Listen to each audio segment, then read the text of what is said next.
It feels like with every new Ubisoft game, they just keep trying to top themselves by making each game more boring than the last. You know, back in the day, I used to play bad games for kicks so that I could pad out my gamer score, and so in my time, I've endured some true trash. Like Hannah Montana, the movie The Game, Horse Racing 2016, Aliens Colonial Marines, NCIS The Game, Connectimals, Starfield, and so much more. And each of those games did take their toll on my life force. However, with Assassin's Creed Shadows, this is the game that broke me. It's almost as if Ubisoft intentionally tried to make the most boring video game they possibly could. And to their credit, they did it! This may well be the most worthless game of all time, on par with the likes of Suicide Squad in the sense that it makes me wish I weren't alive. It's on par with Skull and Bones in the sense that it has no meat, and it's on par with Dragon Age the Veilguard in the sense that it has no respect at all for the player's time. It will literally explain a cutscene to you that you just saw 5 minutes ago. There was a man in armor. Was there? A samurai. He came up Shit! behind me. I was careless. That was 2 minutes ago, I What forgot. did he look like? It was dark. He wore a mask. Many samurai do. Oh my god. Can you describe it? What does it mean? Who is behind it? You are. As for the gameplay, it is depthless and as mechanically barren as an eggless woman. Pacing is weird too, like they literally give you a tutorial on the combat. Oh, oops! Don't stand in the fire! Only to follow it up 10 minutes later with another tutorial for the combat. I knew within the first 20 minutes of booting this game up that Assassin's Creed Shadows was gonna test my limits more than anything else I've ever covered on this channel. Yet still, I was nigh prepared for the pain and suffering that followed. Now, what I mean when I say this game is worthless is that everything this game attempts to do has been far surpassed by a multitude of other games. Like the combat system, which pales in comparison to the likes of Afro Samurai, Ghost of Tsushima, and one of my all-time favorites, Metal Gear Rising Revengeance. Or the horseback riding, which pales in comparison to Red Dead and The Phantom Pain. In Shadows, the horse riding is so simplistic. Nay, not even simplistic. Something less than simplistic. Fucking non-existent, I tell you. It doesn't even feel like you're riding a horse, but instead that you are commandeering a hovering block that goes exactly where you want it to all the time. Here's the thing about horsies. Horsies have gotta feel unwieldy, like a living beast that has its own wants and desires. They need to give off the illusion that if it wanted to, it might not listen. That if it got scared, it might buck you off and run away. That if it were out in the cold, its testicles may shrink. And of course, like every other Ubisoft game, Shadows has a laundry list of monotonous tasks to complete, none of which are engaging. Okay, Ubisoft, I need you guys to understand something, you clowns. Video games are supposed to be more fun than real life. If I wanted to tick off a board of bullshit, I'd come here and shop at the Walmart. I'd buy 2 laundry detergents, like everybody else. But you know what they say, you can't spell Assassin's Creed without 2 asses. And boy, let me tell you, this game has got cheeks for weeks. Now, it's not all terrible, of course. There is some fun to be had. Smashing through doors is cool. Boosh! Stabbing people through doors is cool too. The execution animations are neat, even though there's only a couple of them. And the gore is downright amazing. I like the blood. But despite these qualities, having fun in Assassin's Creed Shadows is ultimately futile.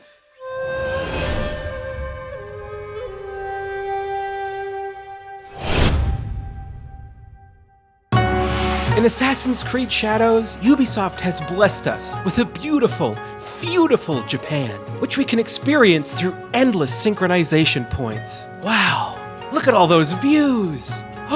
Look at all the wildlife that you can't interact with, but it certainly has a mind of its own. Look at him go. Ooh, you can ride on a horse for hours on end.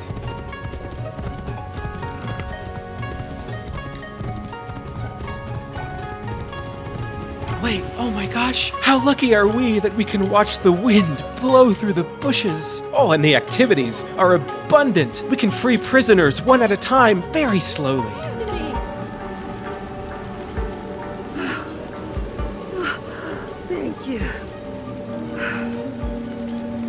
There we go. Ooh, you can hold left trigger and look at white orbs. Collect origami butterflies. Wow. Ooh, and look at this one. You can complete contracts by destroying a piece of paper. Okay, so let's get real here for a second. Ultimately, the world feels extremely mundane. There are very few dynamic events, the NPCs don't seem like they're living real lives, bad guys walk around but pose no threat. There's really hardly anything going on. Feudal Japan is actually pretty lifeless in this game. It actually feels a lot more like Japan after they dropped the bomb.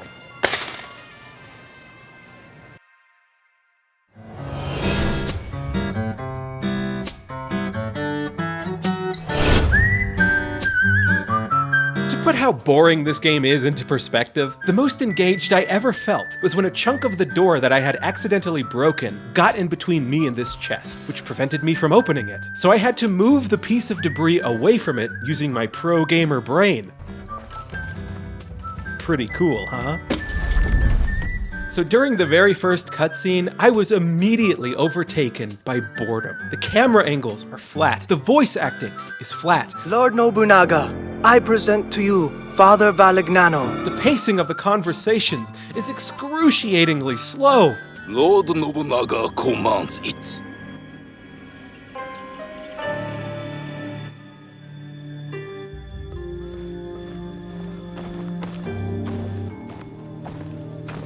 I realized pretty quickly that if I were to maintain my sanity, that I would need to skip the cutscenes altogether. But I mean, can you blame me? Look at this!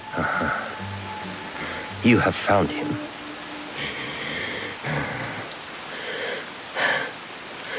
You had better come inside. You know, the only thing in this life that we can't get back is time.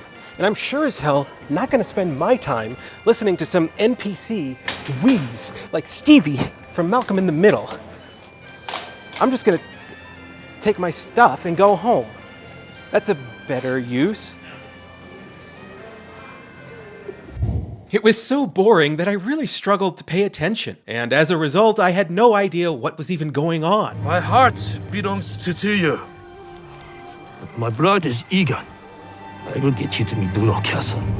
I don't know, like, he might as well be speaking Japanese. I don't know what the fuck he just said. So there's something I want to talk about here real quick. In times of dialogue, there are dialogue options where you have the option to choose a dialogue option, which is great, right? It gives the player freedom to express themselves within the cutscenes. Except it's all bullshit. Before the start of the game, there's an option to turn the dialogue options off, giving the player no options for dialogue, which means that all of the dialogue options you could make aren't really optional, because if they can be removed from the game so flippantly, then one has to wonder how much weight do they truly carry. The fight is over, Mitsumure. She is right. You too. Now. Ooh, my decision mattered. What's fun about the Spider-Man games is you can become Spider-Man and web swing around New York City. What's fun about Assassin's Creed is you can become Peter Parkour and jump around all over the past. But not in this Assassin's Creed. Not only are there very few opportunities for actual parkour, but whenever parkour makes itself apparent, it feels so funky.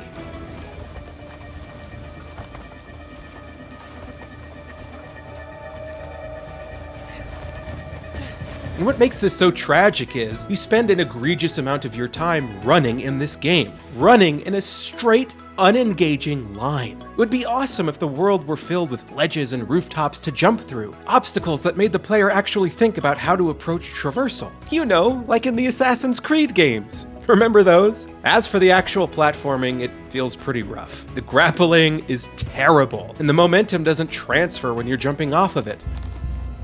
Oh my God, that's terrible. Which is a cardinal sin for any grappling hook in my book.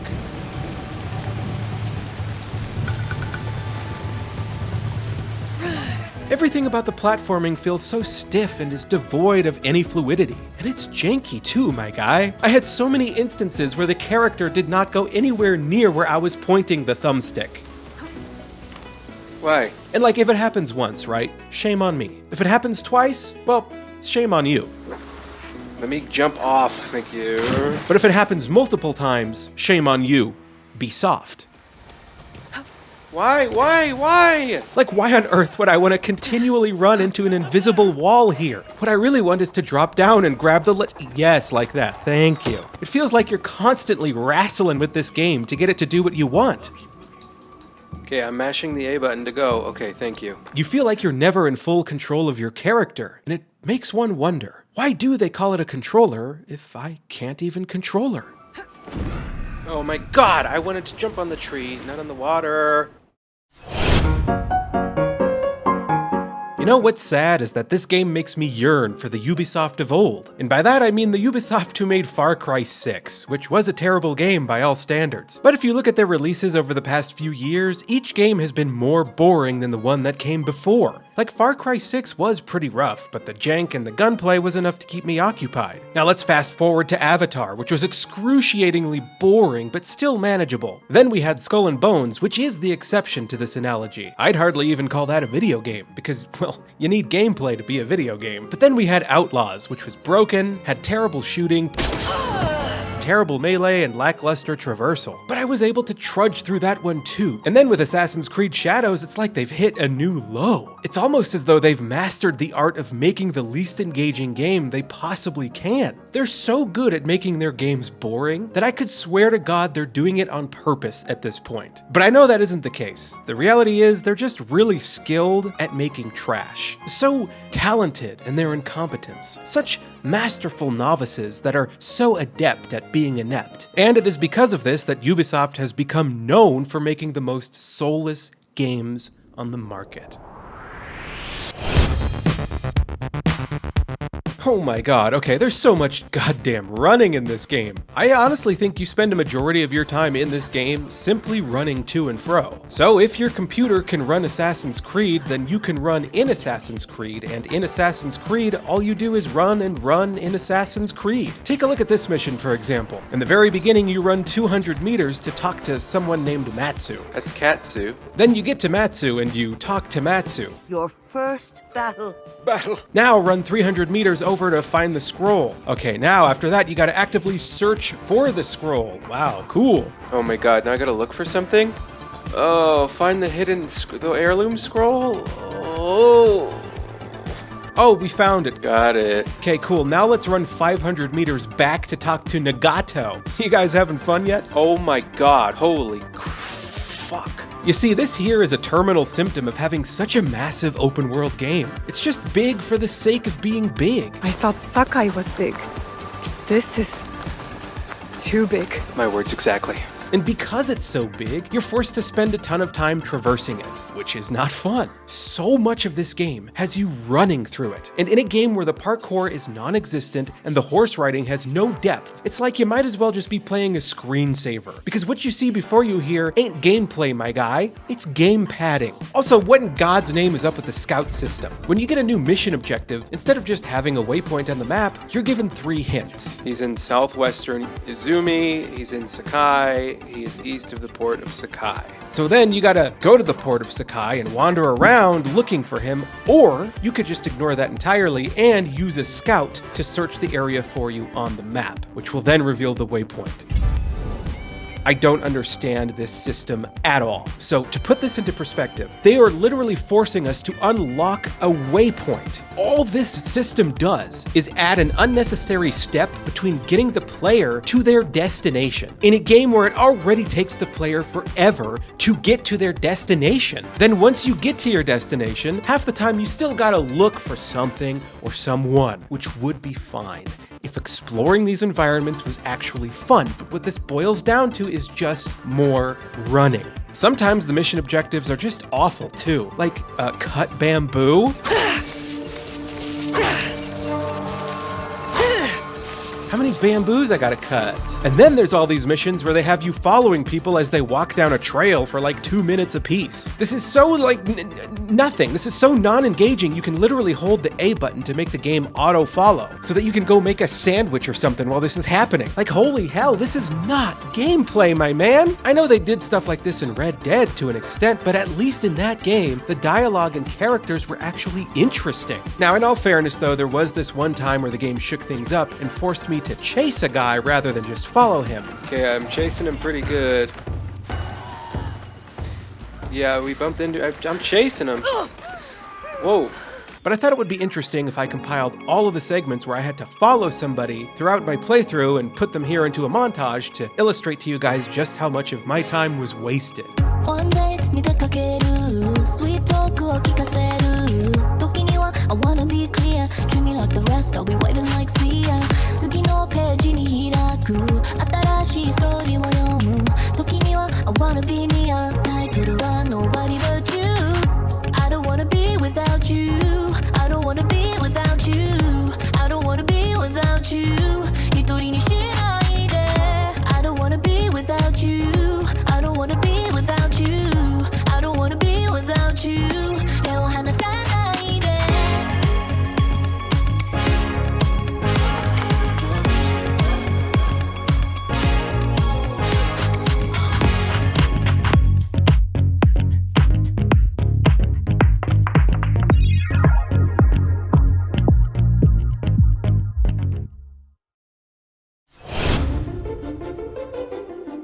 I'm actually kinda shook that you can't assassinate somebody from a ledge and pull them down. Waste of time. Yeah, waste of time is right. I'm also so damn sick of stealth in these AAA games, man. It's always the same. Enemies have a hard time seeing you, you sneak up behind them and press one button to kill them. This formula has been tired for years now, and it hasn't been iterated on or evolved in any way. And to make matters worse, stealth is often the most efficient option in a game like this, because if you pull it off properly, it means you don't have to waste your time fighting anybody. So you're incentivized to play the game in a way that actively makes it less engaging. And since they're so stupid, enemies are pretty easy to elude, too.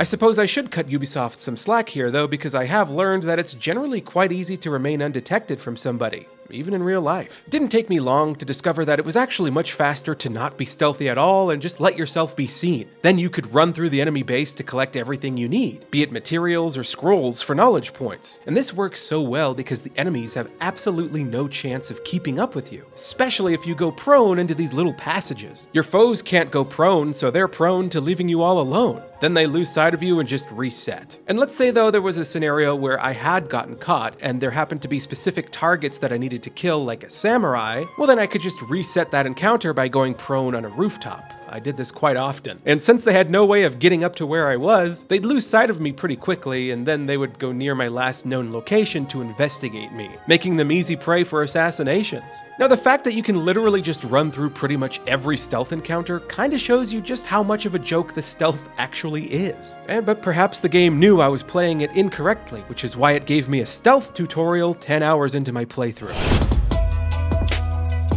As always, I played on the very hardest difficulty, and on paper, combat in this game should be great. It's got everything you'd expect: combos, light attacks, heavy attacks, dodging, and parries. And the thing is I love me a good parry. It's what kept me engaged throughout Lies of P and Revengeance. But the parrying here feels so unsatisfying. It feels less like a parry, and more like a parrier. Nothing as tasty as a parrier.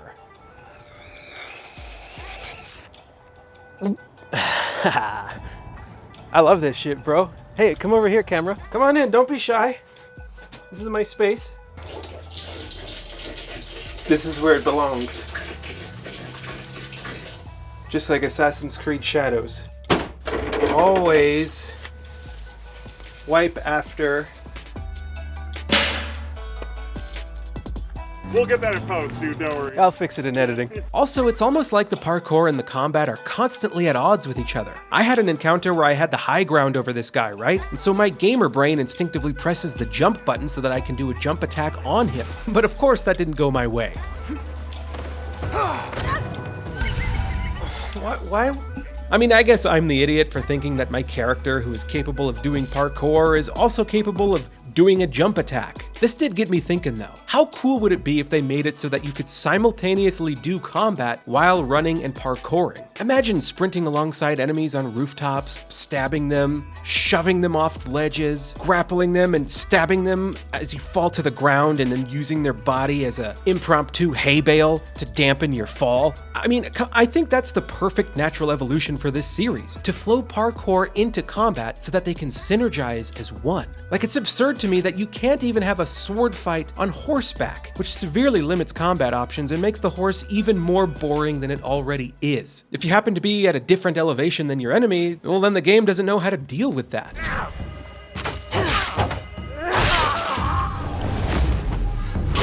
You'd think it would be cool to implement some kind of mechanic where getting the high ground would be beneficial or something like that. But no, instead it just breaks the game.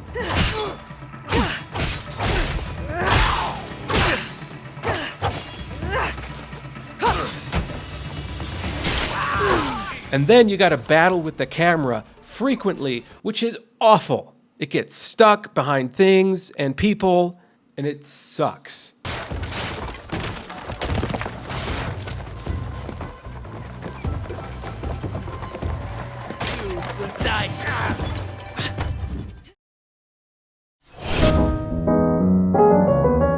Generally, the abilities Ubisoft puts into their skill trees are pretty lackluster, and while there are a few stinkers like do 2% more damage, there are some pretty interesting skills to unlock also that actually have an impact on gameplay, like being able to assassinate 2 guys at once, or pressing B to roll on the ground and mitigate fall damage. There's new abilities and combos that give you more options in combat, but the problem here is you can't unlock the interesting abilities unless you do a bunch of grinding by unlocking knowledge points. See, you really need knowledge.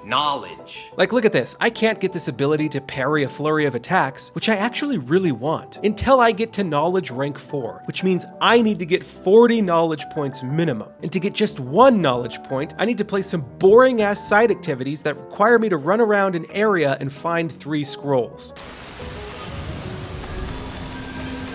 Yeah, it's real fun. Or I can play a flashback, which is pretty long and also boring. So if you want to get the actual cool stuff that the game has to offer, you gotta grind through hours of boring stuff first. Now, in terms of gear progression, Ubisoft didn't try to reinvent the wheel here like they've done in the past. Instead, they opted for the classic system where we get a bunch of new items and armor that we then have to equip to reap the benefits of. But I think it's actually kind of poorly implemented here, because what it boils down to is you need to constantly stop the game dead in its tracks to bring up your inventory and compare the new gear with your existing gear and decide whether or not to equip it. This type of system does tend to work in most other games because you generally try to find a moment of downtime to sift through your new stuff. But this game is nothing but downtime, as it already constantly stops you from playing the game to try and figure out where a waypoint is on the map, or by forcing you to spend a majority of your time running from one point to the next, or forces you to suffer through boring cutscenes. So in practice, all this progression system here does is create more distance between the player and actual gameplay, which feels even more disrespectful towards the player's time. And to make matters worse, you can't even dismantle your gear unless you fast travel to your hideout to talk to a guy who can dismantle it for you. So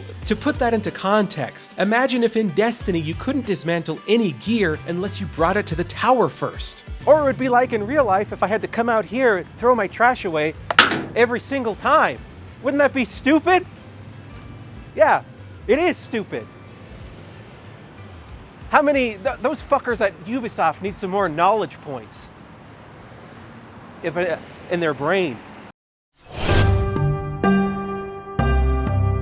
You can really tell that a handful of different teams assembled a handful of different features for this game. Each feature feels like it came from its own puzzle. Then they tried to put all these separate puzzles together, but none of them fit. They all remained separate. Like, the environment looks amazing, but it's so flat, lifeless, and boring to explore. And the activities you complete within the environment are so fucking boring. They've got this parkour system, but they got nothing to parkour onto. Then the platforming is terrible. And then you got the combat, which is mediocre. But if they were to merge the combat with the parkour, that could be something truly special. But it really feels like in their current state, they kind of conflict with one another. And I'll be honest with you guys, I tried my absolute hardest to enjoy this game. I truly did. At first I thought that perhaps if I could learn to meditate and find the calmness within to quiet my mind, that I could also find the space inside to see the good in this game. That if I could gain the ability to become fully immersed in a meditation in a busy place like this Walmart, that I could immerse myself into Assassin's Creed Shadows. But the more immersed I became, the more I realized how bad the game is. And so I thought that if I could find fun and blissfulness out in real life, that fun would transfer into the game. Check this out. Walmart has more engaging gameplay than Assassin's Creed. I broke the controller. But I discovered that simply having Assassin's Creed in my life denied me of any and all abilities to have any fun or experience bliss.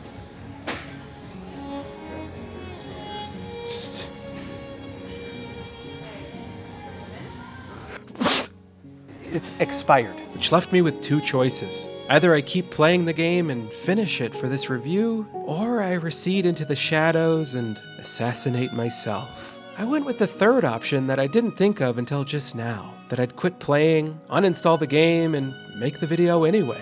I simply couldn't continue. After 20 hours, I'd seen all that this game had to offer. I'd do anything for some dopamine. Seen enough to know that Assassin's Creed Shadows is meatless, nothing but skull and bones. A husk of a game, really. An avatar, if you will. A far cry from what Ubisoft has made in their prime. A con to its players and their time, specifically a ghost recon. And I'd hit my break point when I realized that Assassin's Creed needs to be more like Tom Clancy and just die already. Hey, if you guys want to see me tear down another Ubisoft game, check out one of these two videos up on the screen here, and like and subscribe so that you don't miss any future uploads. Okay, I'll see you guys in the next one. Bye-bye.